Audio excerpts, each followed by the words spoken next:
Hi, and welcome everybody for lesson 12. We are discussing the layoffs and dismissals. Well, I guess I should have asked for a prayer. Sorry, I kind of jumped ahead.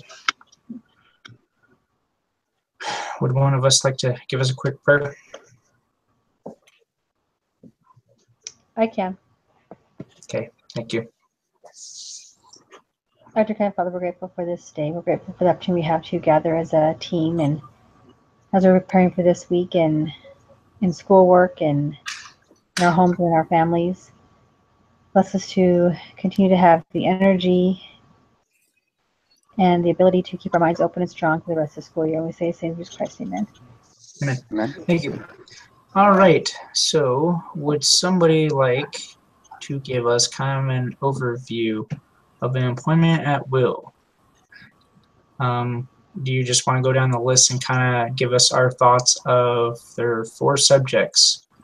Breach of implied contract, breach of implied covenant of good faith and fair dealing, a violation of public policy, and discrimination status. So whoever wants to do whichever, I'm giving you the opportunity to jump ahead.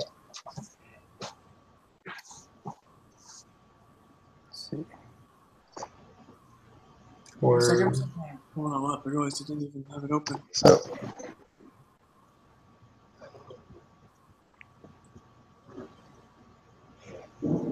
you're talking what about the breach of implied contract and just give us a quick overview of each or one of the others. So, I mean, Brian, did you want to give us an overview of the breach of implied contract? So, what does that mean to you?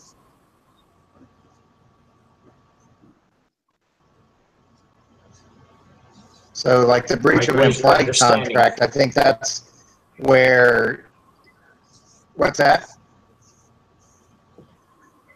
I think that's where an employer might say something in passing or maybe in a conversation or review, like saying that your job's safe or you're good.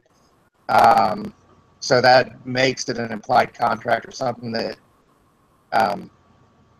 becomes contract because they've said that. Or if they keep getting bonuses for doing a good job, that their job feels safe. Yep. Yep, the employer could also create an implied contract through an employment manual that is detailed determination or termination practices, such as the strike 3 policy that said that they'll have to give you notice before firing. Mm-hmm. Okay. Who would like to give us a quick overview of the breach of implied covenant of good faith and fair dealing?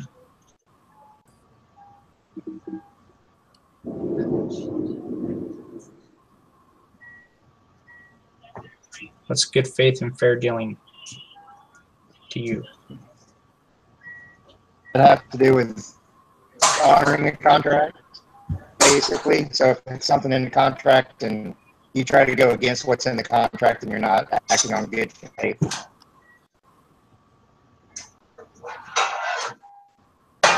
Absolutely. Good faith like and fair it talks dealing. about like commissions, like trying to fire someone to pay them their commission or their sick leave. Things they've already earned. Absolutely. With one saying, yeah, we'll give you benefits, yeah, we'll take care of you, and then on the other side of, well, you know, things are tight, I'm just not going to give you all those things. That would be a breach of good faith and fair dealings. Violation of public policy. What do you think, Everett?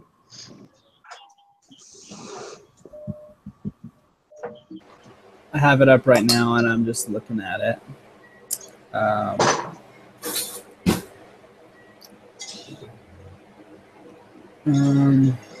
not 100% sure, actually.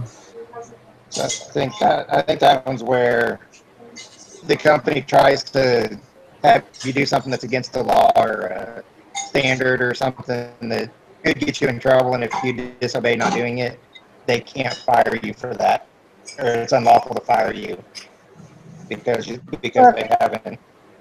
Or if Because they're they're doing trying to get you to do something that's unlawful. So refusal to commit non-lawful acts is what you're. or if you're in the middle of like something that you're obligated to do by law, like jury Serving duty on or jury. Yeah. yeah. Or whistleblowing. Yeah. Or retaliation. It's true. Discrimination status. We would like to attack that. Well, obviously there's the race, the national origin, the general, and the religion, but what other discriminations? Age, Health. Or trans, race.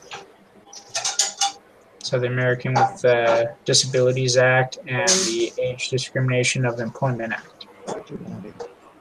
All right, so that's a good quick overview. Now let's get into our case study that we read. Would somebody like to give us an overview of Terry's situation and Bill's situation? Well, Terry's situation, he was kind of hired on because he knew the right people, and he was brought on not with the right skill sets to be put in positions where he was put. In fact, in his hiring situation, he wasn't even passing the hiring board, but they hired him anyway. And in the same process, he wasn't performing up to par. He was the weakest link on the team, and other managers kind of let him skid through with like a 3 or a 3.5, right? But Yeah.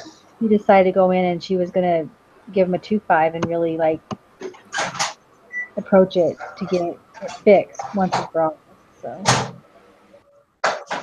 So before making her decision, what kind of feedback did she get from the upper management, like the CEO and the vice president? It's like if you fire one, fire Phil. Yeah, her manager didn't like Phil at all. He'd rather have Terry than Phil. Well, what was Phil's deal? Why wasn't he performing? So Phil was a call manager in the company that they acquired, and they put him onto this very tech-savvy team, and he had no skills to do what they're asking. So essentially, they used him as a liaison, and he tried to do what he could, but he essentially did not have the qualifications or skills that they needed for their team, so he didn't create, as they said, a whole person. And so they just used him wherever they could. But as far as performing in their department, he wasn't doing very well. The unfortunate thing is then he fell ill, and that just kind of makes the firing situation sticky. Yeah, especially when he came back. Like, took a disability and came back, and All then right. the managers above her manager didn't want them to give Terry a 2.5. You know, they were questioning her why, so she knew she was going to be going against management. But they wanted to get rid of Phil because he was very outspoken. Yeah, No, it's just like, he was annoying. Yeah. He's a bad guy, he's just annoying. All right, so Terry had great connections with the upper management. He was considered a friend of a friend that has no qualifications. Phil, on the other hand, he was just kind of dumped in that particular segment just from when their company hired him in, but neither of them had the right qualifications and could no longer really meet the bottom line. So what impact does Terry and Phil have on the company's bottom line? They're a drain on it. Yeah. They're not helping at all. Yeah, if they're not performing in their jobs, they're taking up a spot that could help build the bottom line instead of just drain it. Like, if they really need those positions, they could be hiring more useful people. True. So what obligates? No, go ahead. I was going to say the other problem is when other members of the team see them getting by doing nothing, it brings down the morale too, and so not all the other employees will work to their best ability. Okay. Another point with that morale, Phil, when he fell ill, his teammates actually extended their compassion. They showed up at the hospital. They even went to his house and did a lot of yard maintenance for him. What kind of impact do you think that would really have if you were to fire Phil when clearly his team, even though he is the weakest link, showed compassion? Do you think that was just because he was sick, or has he developed that type of he's part of the team feeling? I think he had people liked Phil in general, except the one manager. Everybody else kind of liked him. But I kind of also think even with Terry's concerned, it wasn't like they didn't dislike him as a person, but it was more like his workload, just no one liked the way he worked at all, and they didn't want to work with him because they were picking up his slack basically. Yeah. But with Phil, I think it was, when people get sick, if you're working in a close environment with people, you want to be there for them. So what obligations do the managers have to the company based on that information? For which one? So based on Terry and Phil's situation, knowing their background, kind of their overview of what they contribute to the company, what, as far as managers, what are the obligations that the managers need to do in order to help them succeed? Well, I think she was doing stuff with Terry. She was trying to give him more responsibility, even helped kind of train and talk to him, and he still just wasn't doing it, And then Phil, too, he was kind of not fully living up to his part. When they tried giving him more responsibility with other team members, he was actually kind of slacking off. So I would think that the manager's responsibility would be to confront him and write him up and get him some documentation in place. All right, so the manager put forth her best effort to try to really retrain or try to better utilize, hey, well, I'm going to teach you more of the tech-savvy stuff. And Terry and Phil both kind of were not really inclined or really driven to try their best in that. So Terry makes no contribution. As far as his salary and benefits, that is considered a pure cost to the company, and the company is only making about $300,000 a year.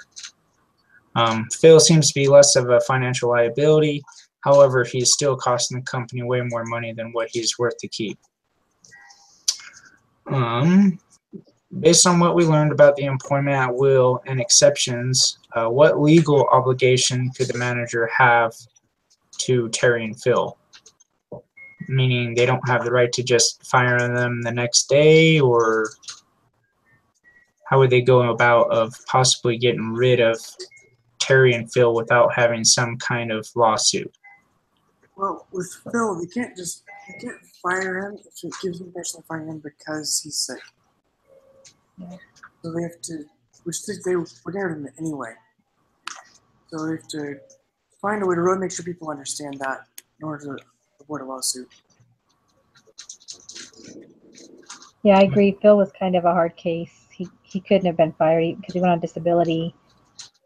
It would have looked bad in the timing no matter what, because his documentation didn't fully reflect his inabilities as an employee. So Phil Terry, So I just wanted to recap just before we jump in. So you were saying that Phil could possibly be a disability discrimination, correct? Yeah, I think so.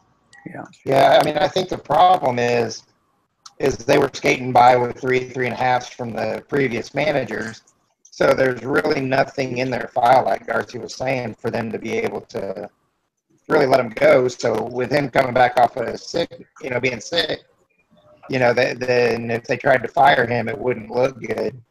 So, I mean, they had to go through the performance appraisals and give the correct performance appraisals or whatever, the PIPs, to show what really was going on, and they just didn't have that yet. So there's no way they could have really fired anybody for performance because the past performance hasn't shown that. Okay. At least in the review, so in the review perspective, at least. Whereas Okay, Terry Go on the other hand, even though he had 3s and 3.5s, he was just poor performing across the board with, even like with the when he was getting hired, like everyone said no, he didn't pass. Like there was some history there, and even when you talk to him, like he knows it, type of thing. So The problem with him though is even if he didn't pass those initial interviews, they hired him anyway. So they can't really go back to the interviews and fire him because of that. They just have to. They've got to start the documentation and make it happen. Because even in an at-will state, technically you don't need a reason to fire somebody, but if you don't have documentation, they can come back and claim something, and without you having documentation, it's going to be hard for you to prove that's not the reason. Yeah. So, and a lot of the courts will take the side of the employee because they feel they're the weaker of the two parties. Okay, so do you feel that Terry could possibly file for the implied contract or the age discrimination? no. Possibly the implied contract. I agree. Because he's been getting passing grades on his reviews in the past. So it's implied that he's been doing okay. Instead of getting warnings along the way, building up a case, showing that, he essentially wasn't doing a quote-unquote good job. Okay. The only reason I don't think he could is because even though they said that, I don't think either one of them were getting promotions. And they did have a thing in their contract that said they had to be promoted every so many years. And I don't think. Yeah, but the problem with that is it's been over that. I mean, one had been there 6 years with no promotion, I believe it was, and they hadn't fired him or written him up for it, so they weren't honoring that part of the contract with those guys. So it's still an issue with the company not doing what they're supposed to be doing and documenting like they needed to.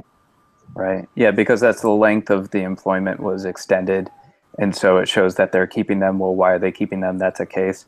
And then I think even though neither of them have current raises or bonuses or any kind of promotion, I think Phil technically was promoted because their company was acquired and he got put into this very prestigious group of experts, even though he has no skills in it. Yeah. So I guess you could kind of in a court say, hey, that was technically a promotion. Yeah. That makes sense. Why don't you feel that Terry would qualify for the age discrimination for the fact that he was in his 40s and the manager has a proven track record of hiring individuals into their mid-20s that had just barely gotten out of college? Because what's that? Skills, like the work skills thing, like.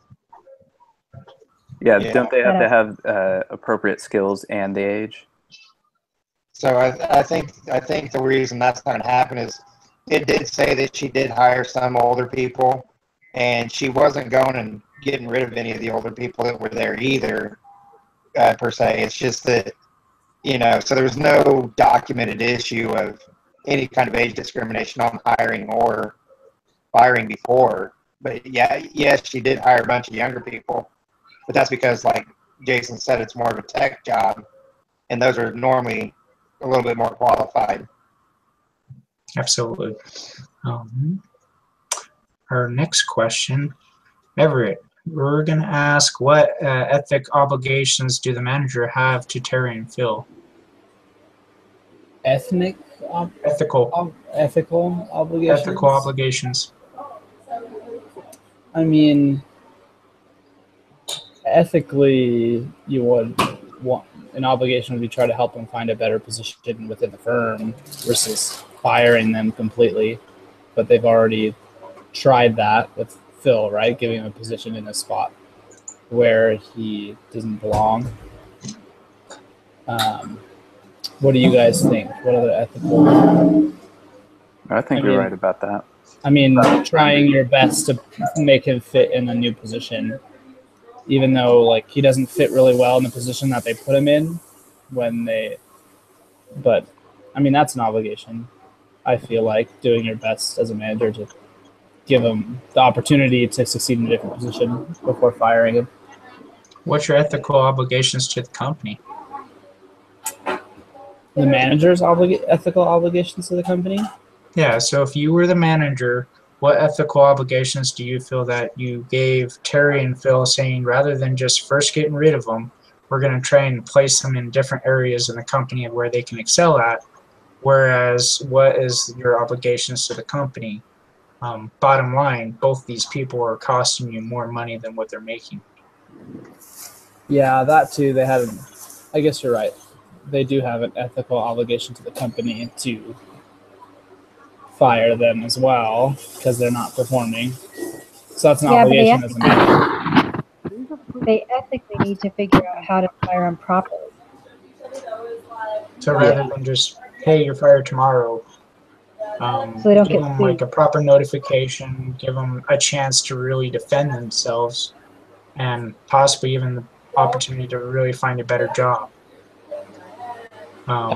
Ethically, the manager would want to, tell him that he's underperforming and his expectations of what he wants from him. If he doesn't hit that, then he should expect the being fired if he knows what he's not doing up to par with the rest of people on his team. What's your ethical obligations to other employees? Is this kind of the situation where it's a hush-hush until the very last minute? Or is this kind of, well, we're all together, so we're all going to share the same information at the same given time? As long as it's not confidential. I think when you're talking about employment and terminations and performance appraisals, it's not any of the other employees' business, to talk openly about that. Now you can discuss job performance in that, you can ask for feedback of how certain individuals are working on the team and get that kind of feedback and maybe have an open forum. But to actually go out and give any personal information like that, I think that's wrong. I think the closest you can get to that is saying to a different employee, hey, Phil isn't performing very well, or Terry isn't performing very well. He's struggling in a couple of these areas. Can you help mentor him? Help him understand how to pick up his skills better. And that's the furthest extent of people. So just to recap, it's not fair by saying, Jason, how is Brian performing? Let's all discuss it right here and see what we need to have him perform better at. Exactly. And put at the end so he doesn't get fired. Yeah. All right. So what about the obligation as far as to yourself? So in this case, to herself, what obligations does she have to herself in knowing that whatever action she chooses to do, she's going to be fighting somebody and she's going to be looked upon, whether it's, get rid of Terry, you're going to have the upper management fight you the whole way and make you look like it's because you can't perform in order to, raise this individual up, or, on the other sense of, well, your whole employees absolutely love this individual. What obligations do you have to yourself? I think honesty, like just being like following your procedures, following your handbook, following the true performance reviews, like giving an honest performance review. If you can give an honest performance review, that should hold up for almost anything. You might take a lot of heat, but okay. Well, I want to highlight this and see if you guys have the same ideas or if you've changed. So Terry could be dangerous. Top management wants to retain. Has been given high scores in the past. Is it ethical to terminate out of the blue? Whereas Phil thinks he should get a promotion. His group has been rallying around him during his illness. Would terminate him impact morale of the rest of the employees? I think so for sure. That it'll affect the morale of the employees. I think Nobody's afraid of Terry shooting anybody. I thought that was so funny that you brought that up. you would hope rational minds would prevail. It even said in his late 40s. It even said in the case it was surprised that he mentioned it because it didn't have to refer to anything. It's kind of funny. had a gun and it was on company property. Wouldn't be that hard. Yeah. At the same time, you don't want to make bad choices just on the off chance that someone might make a bad choice. Yeah. You know, sometimes you have to do the right thing, and other people will be accountable for their choice. Okay. Now we're moving on to step 3 with a series of questions. Just like Family Feud, let's just have a raise of hands. Just kidding. How well is the company in the case doing with its human resource practices generally? Because I feel that they might have some blame given the fact that those 2 individuals were hired without the actual hiring process. Well, Bill was actually technically hired with the hiring practice because it was part of the human resource practice that you don't lay people off from an acquired company. So technically his was official. It was Terry's who was totally went way around the hiring practices. Under So the table. they were not following that one at all. And then on top of it, because they felt like Terry was well connected within the company, the one manager was just too afraid to give honest performance reviews, and because they felt like Phil was kind of untouchable being an acquired person, they weren't following honest performance reviews either. So I don't feel like they're performing very well at all. So let's highlight how do they hire? Like, what's their typical normal hiring process?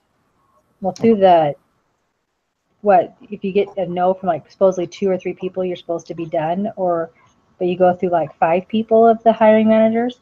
So they go through unless really. you're an acquired company. Unless you're an acquired company, Yeah.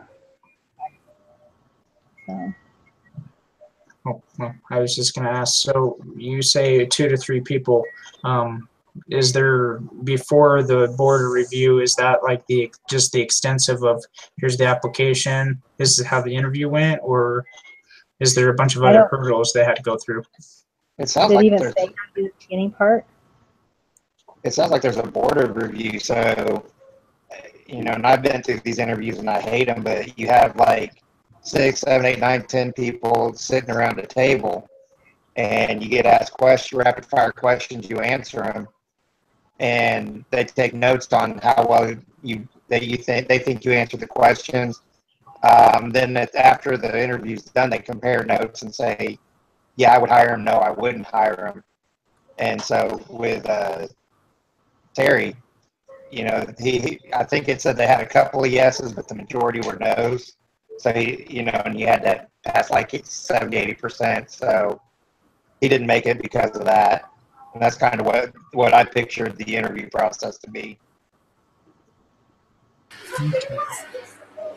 How do they manage people and give them feedback? Through their performance reviews, it sounds like, or every 6 months performance reviews. And then it sounds like some managers are like kind of they don't give direct answers, but she did. Yeah. And they also had their PIPs, which seemed pretty unethical. Yeah, they really did. Well, don't worry, Jason. We'll get to that question. You can fully in-depth detail. Part of the feedback, aside from their every 6-month review, was it too traditional for the company to only mention performance based on bad reviews rather than positive reviews? What was the company kind of traditional thoughts on that? Say that again. So traditionally, the only time management would ever say mention to any individual employee, it was usually like negative impact, saying, "Oh, your performance is horrible," rather than too much appraisal. Was that traditional or non-traditional as far as their feedback? Actually, I kind of think their feedback was neither. From the sounds of it, they were willing to go more, just give them like the passing level and sweep it under the rug either way. Well, Unless I think that was more with kind of these 2 cases and the kind of poor leadership they had before the new manager.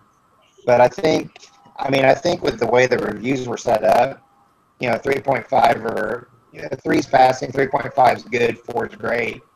I think it's a good program, but there needs to be constant appraisals, not just on the 6-month reviews. They need to be, if an employee's having issues, they need to know right away and not wait just for the review to start, saying, yeah, you're doing good, or no, you're not doing good. And then with the way they did the PIPs, which I know you're going to go into that, but it wasn't really a performance improvement plan. It was more of your performance sucks, we're going to put you on this so we can get rid of you without having any legal backlash. Yeah. So do employees get a clear picture from the company of how they are performing? Just before this question, my thoughts were, when I first read it prior to this leadership, was that everything was more of the traditional hush-hush way, that they knew a lot of things that needed to be changed, and that they were set on not giving any positive feedback whatsoever, that is unheard of. They didn't want you to praise your employees for the amount of work that they have been doing. And this particular manager, she was outside the box. She would say, you know what, you did an outstanding job on this project. I am proud, because in order for me, to really excel, you need to excel, and we do it together. Whereas the other traditional way is the only time managers mentioned anything is when it was a poor review. I feel that's pretty overall in general for most other companies I've ever worked for. Rarely do they give you a good job or attaboy. Well, yeah, I think it was HR that had mentioned they want you to kind of not praise too much and not demotivate too much, kind of that middle ground, so that they don't get false expectations. You praise them too much, they think they deserve a promotion.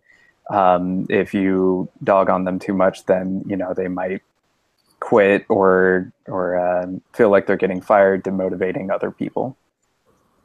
Yes, that's what I was looking for. You guys are awesome.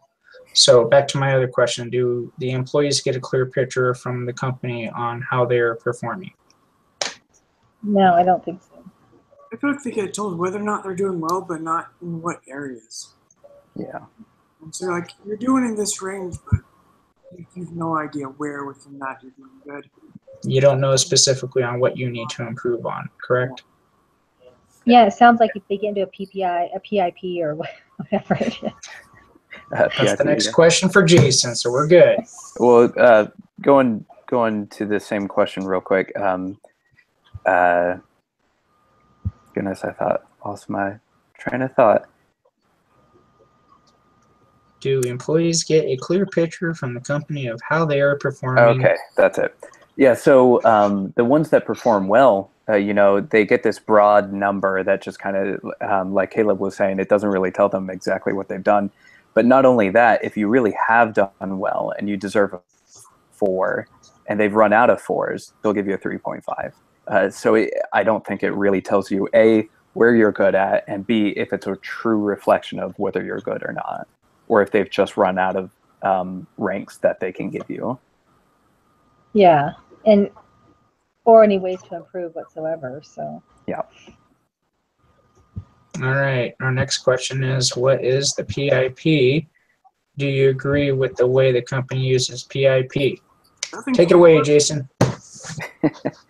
So PIP is basically the company or the manager per se building a case against the employee they want to fire by micromanaging them, watching them, giving them strict rules that they know they're going to fail at, so that when they do fire them, they've got a case that's that can legally protect the company from any kind of lawsuit from the employee. What do you think, Caleb? It's just an excuse to fire someone. Yeah. I mean, that's all it really is. It's, we're going to put you under review, and they're just waiting to find one small reason to fire them. Not really in the mindset to make them better, to help them. It's just, how can we justify firing them? Yeah, how can we protect ourselves? If it was actually a performance improvement program, it would be for everyone. Like everyone would be on the same program, not just give it to somebody. Like, oh, we're gonna give you this program so we can follow your progress. It'd be one that it'd be for the everyone would have one, and they'd be constant. Versus let's just give it to one person. Yeah, and there would be a way off of it too. There'd be a way to like Realistic expectations. Realistically, do you think it would be possible for, if you kind of knew where, if you were in the PIP and exactly where it was headed, that you could actually counter with that proposal that they're building a case against you is very discriminating by setting unachievable expectations, as well as discriminating by not including others that are not performing at a 4.0? Meaning, could you turn the tide saying, all right, well, they've proven a case against me and they did it on purpose to discriminate to get me fired? Against them in the lawsuit format almost. Yeah, I think you could probably take that as kind of a lawsuit thing where you're like, okay, some of these things have like nothing to do with my actual job performance or a way for me to improve. Like there's no way for me to improve. It's just waiting for me to mess up.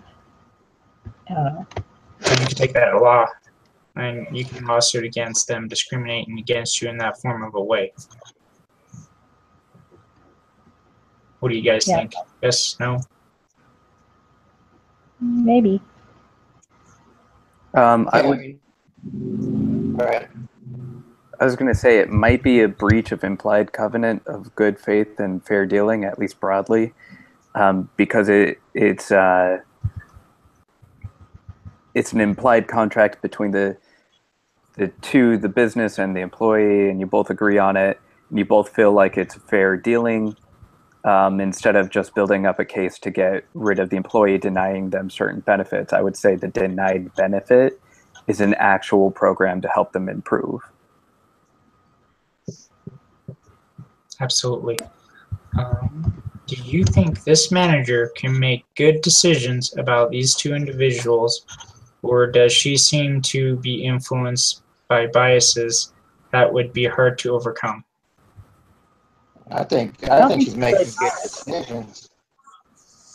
I think she's making good decisions because even though they're both kind of popular people and they've been skating by before, she's shown what's truly going on and standing up for, the value of her department and what the kind of people she wants in her department. So, I mean, I think she's doing a great job in the way she's handling the situation and standing up to the management and not letting them dictate or having to keep poor performers on her team. Okay. All right. Now it's decision time. Individually, we're going to start with Brian.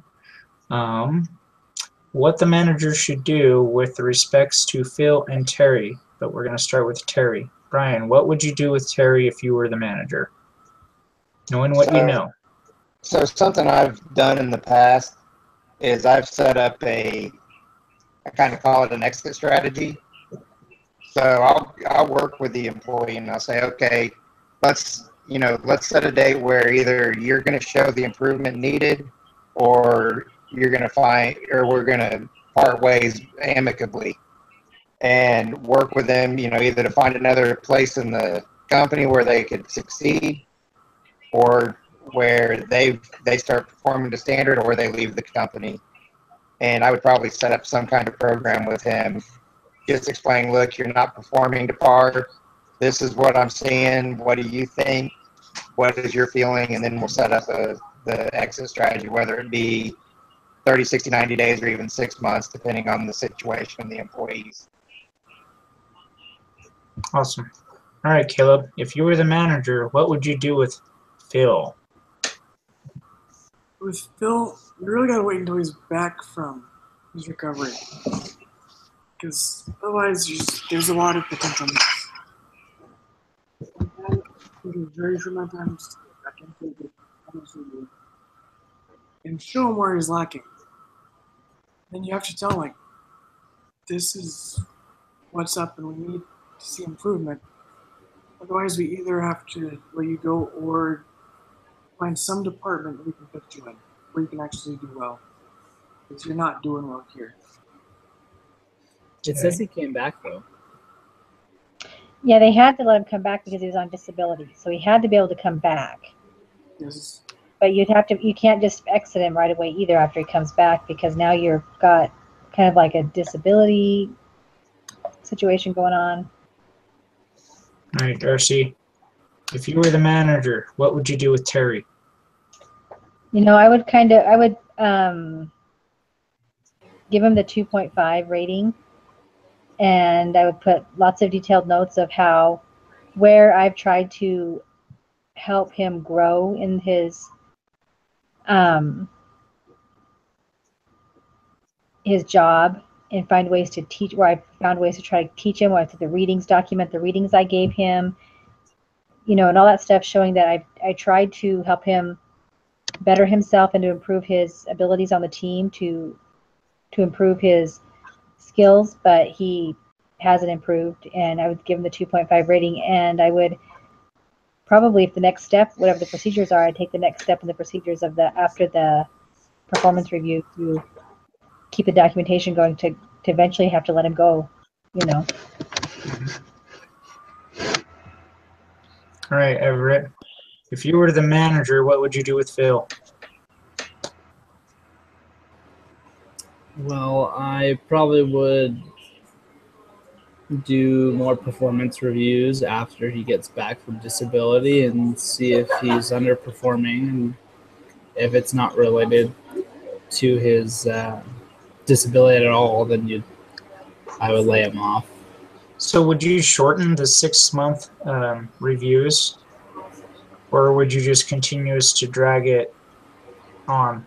No, 6 months? I would definitely have shorter, maybe monthly reviews. Okay. For sure. I would do more than just that, especially because, but then you'd have to justify doing shorter reviews for just him compared to everyone else. But I would do more reviews and then see how his performance is doing compared to the other employees and not related to his injury at all. Okay. Right, one thing you got to be careful. It's not related to the other employees, but related to the job description. And, you know, because he could be doing the bare minimum of the job description, but not doing as good as other employees. But as long as he's following the job description and doing what he's supposed to, you really don't have legal ground to stand on either. Yeah, you can't fire someone who's doing the bare minimum, but is doing everything that's required. Yeah. All right, Jason, if you were the manager, what would you do with Terry? With Terry, I would definitely also give him the 2.5. And I just try to be very real with him, explaining, you know, the 2.5, the reason why we gave it is because such and such and such. It's usually for individuals who do this. And then I would pull up probably the job description. For if you were hiring a new employee, it usually has a minimum requirements and expectations of the position. And I'd say, you know, how do you feel you're doing according to these minimum requirements for someone being hired onto the job?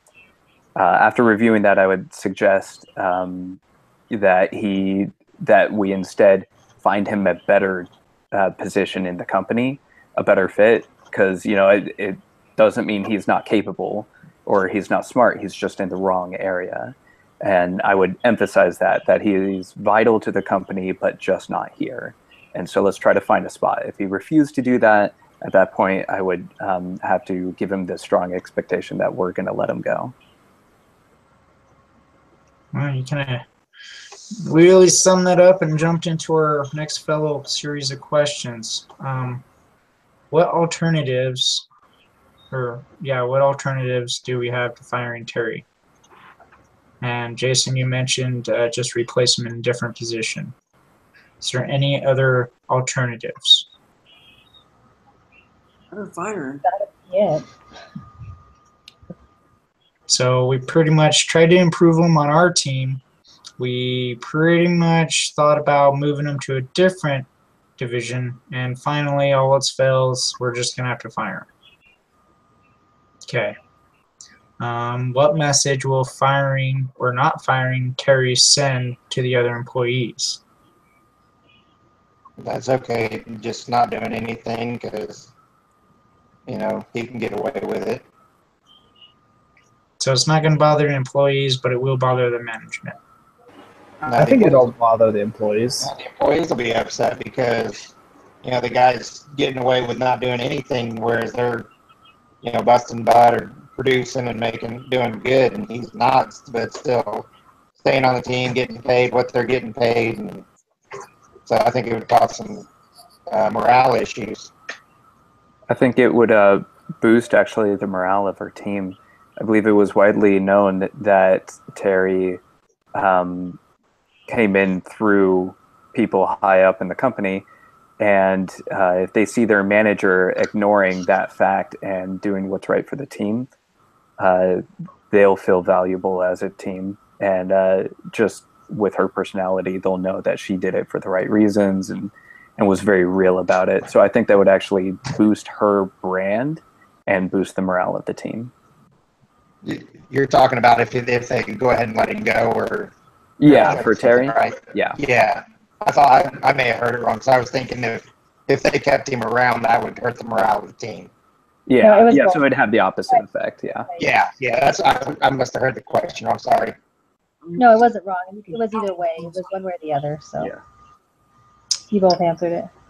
Are there any other creative options that might work? For Terry, Mm-hmm. not unless we want to take a demotion. Janitor. Yeah. I was thinking. Take a demotion, take a pay cut. Yeah, Surfing either they have to find a good place for him in the company because where he came from. I mean, he was a valued employee where he came from, did a good job, but it was just he was an engineer and it was a different kind of work. So I mean, he's had good employment history. So it's not that he's a bad worker or not smart. It's just that he's not good in that particular role. Yeah, it sounds like that when they hired the company too, it was kind of one of those like, you know, it was a startup. It was like buddy, really fun, and now it got serious. And now you're looking at the bottom line because you're on a budget freeze, correct? Am I remembering that correctly? Yeah, you only have $300,000 in profit, and you got When all you these have a budget employees freeze, to pay for and benefits. yeah, your fun times are over. Like it's time to be serious. And Yeah, because I was going to say that they could possibly help him with education, pay for his education in that particular field, but not with the budget. Well, that means he's mid-40s. Yeah.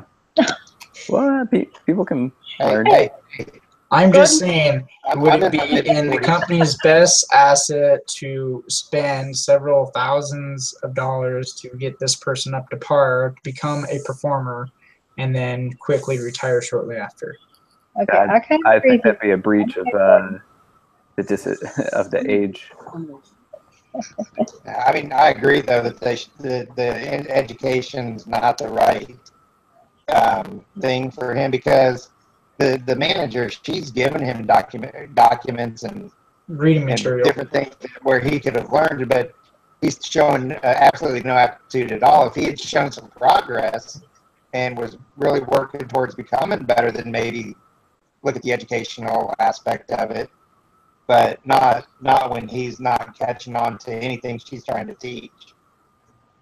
All right, so just a quick, same questions, but for Phil. What are the alternatives to firing Phil? What message would firing or not firing Phil send to the other employees? And is there any creative options that might work for Phil?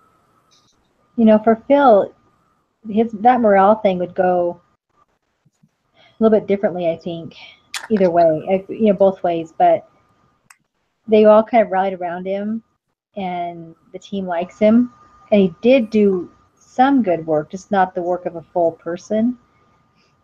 So he had some abilities there, but yeah, I don't know if probably the better option would be to put him on a different team and just in general, the one that he could be a full employee on. I think she did mention something about taking some responsibilities from her high performers and passing them on to him. And maybe explore that avenue a little more with him, because I honestly feel like he's untouchable, at least for a while, because of the disability. Yeah, I agree. Yeah. I mean, it is a sticky situation for the company and really him, but I agree with Jason that you need to find stuff that he can do that's kind of maybe menial tasks that would be time savers for the high performers to give to him.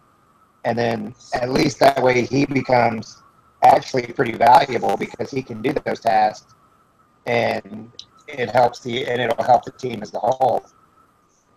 The other thing you can look at doing with him is, even though he came back off of sickness, I can't remember the whole deal with that, but he has to get a position that's equal to or similar to the position he was in. They don't have to give him the position back that he had when he was there. So, when he comes back, that's a good time to put him in to maybe another department or another place where his skills would fit better. Because I think they said he was like a customer service manager or something like that for the previous company. And now he's in with soft goods sales and the technical aspect. So maybe find a place where he could be more, go back to what he's used to doing. And it would be a great time to do that when he comes back. Yeah, that's right. That's a good idea.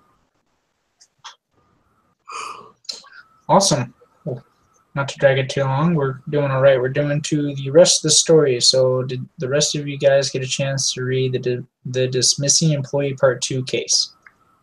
Yeah. All right. So instead of all of us having to read, how did the manager do well? Well, she followed through with the procedures, and she gave Terry a 2.5. But probably one of the better things that she ended up doing, which I kind of liked, that I wouldn't have done because I would just follow procedures, was she didn't give him the PIP. She allowed him to take time to find something that would fit for him. Kind of had an honest conversation with him, and they came to a conclusion together where they could both walk away with their heads held high type of thing. So that was pretty impressive. So the manager did not let the upper management really take an effect on how she was going to review and drag out Terry's performance. And didn't it say Terry was he the scuba guy? He went and did some scuba stuff, but then he got another job at as an engineer somewhere where he excelled. So yeah, so he was able to find a job outside the company after he went back and did more of the scuba stuff, and then he was able to find a better fitting job for him. In fact, he got promoted manager. Yeah, he was promoted to manager. Yeah. And then Phil came back. Fit for the right person.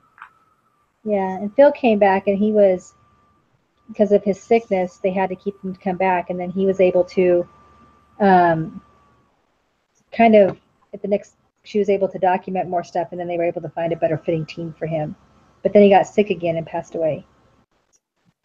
So at least they kept him, and they kind of documented better and kept him for a year. Well, kept until then he got sick. Yeah. So, what did the manager do that was effective, and what was not effective? I think the best thing she did was she was direct and to the point, and stuck to her guns, even though the upper management was trying to get her to react and toe the company line, but not do what's right for the employees and her department. But I think she did a great job standing up for herself and doing what was right. And she took those people. She didn't just go get into this employee. Okay, this is Phil. His life. We need to make some adjustments for him specifically.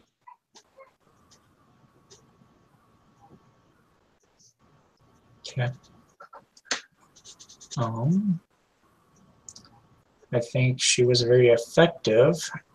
as far as she didn't let the pressure from anybody. She was just really direct, and she did what she would want the management to do to her as she was, if she were to not perform or if she were to be exiting. She was just really genuine. She straight up said, look, Terry, you're an awesome guy. This is just not your industry, and we're going to do it right. We're not going to drag it out. We're not going to, make a big mess of this. I want to be your friend. Let's help you succeed in life. And then as far as Phil, it's Phil, you are loved and cared for. Let's get you in a position where you would be, feeling better, comfortable, but kind of also knowing that given the health, it still wasn't going to be a steady rate of return by any means. So kind of to finally wrap this up, we're going to go one by one, and we are going to give pretty much our feedback of this case analysis and how we can really apply it into our future. So let's start with Brian. What was your takeaway? I think the big takeaway is to treat people the way you want to be treated. I mean, live by the golden rule that, if somebody's not working right, don't try to coddle them and make them into something they're not. You've got to give the cold hard truth and make it beneficial to both you, the employee, and the rest of the company. All right, Caleb, what's your takeaway? It's most like people are people. Everyone's different. I love it because we live in the middle of the forest, and so when it's not Be quiet. Darcy, what was your takeaway, and how can you apply it into your future? I think my biggest takeaway was to be honest with your the way your procedures are set up. They should have handled the hiring process. They should have followed it first of all with Mary. But once it got to that point, she came in and she was just, she wasn't going to be the same as the old manager. She was going to find ways to help them improve, number one. And then number two, she was just going to be honest about the reviews. I think when that came into play, it made, like everybody was saying, everybody for the network would feel respected, and that they were more cared for, not just a, hire and fire type situation. Okay, thank you. Everett, what was your takeaway, and how can you apply it today?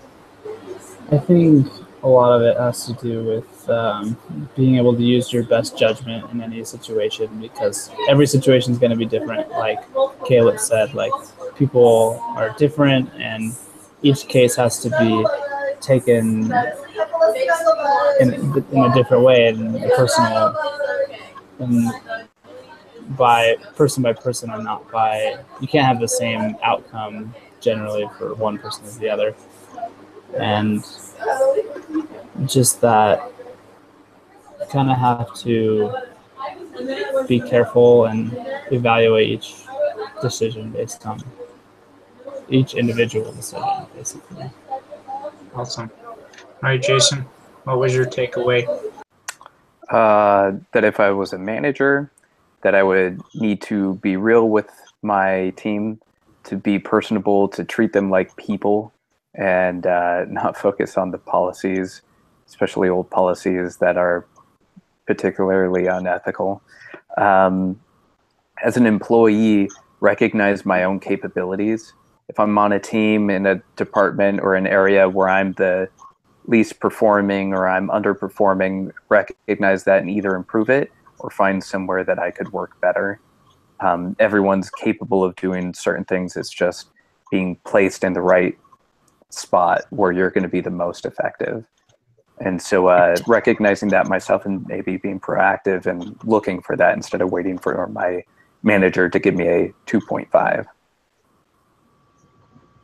Well, it sounds like you're all going to have a very successful business. My takeaway was being blunt's not necessarily a bad thing. In most cases it can be, but to be very direct and to give that individual as much of a heads up notice on things to change, not necessarily praise them every day, but I mean, for the good things that they do, they are more driven to perform better if you highlight on some of the few things that they do, like maybe once a month or so. I know me personally, I felt that way when they say, good job, you did wonderful. My other takeaway is if and when you do have to let them go, definitely give them the opportunity to not make it a big hearsay, rumor say it, or like really, impact a negative impact within the community. It needs to be between you and that individual on how they want their exit strategy, if you will. I think that covers everything, and unless anybody has anything about the case, I will stop recording. We can highlight a few of the doohickeys and get on with our other homework assignments. Going.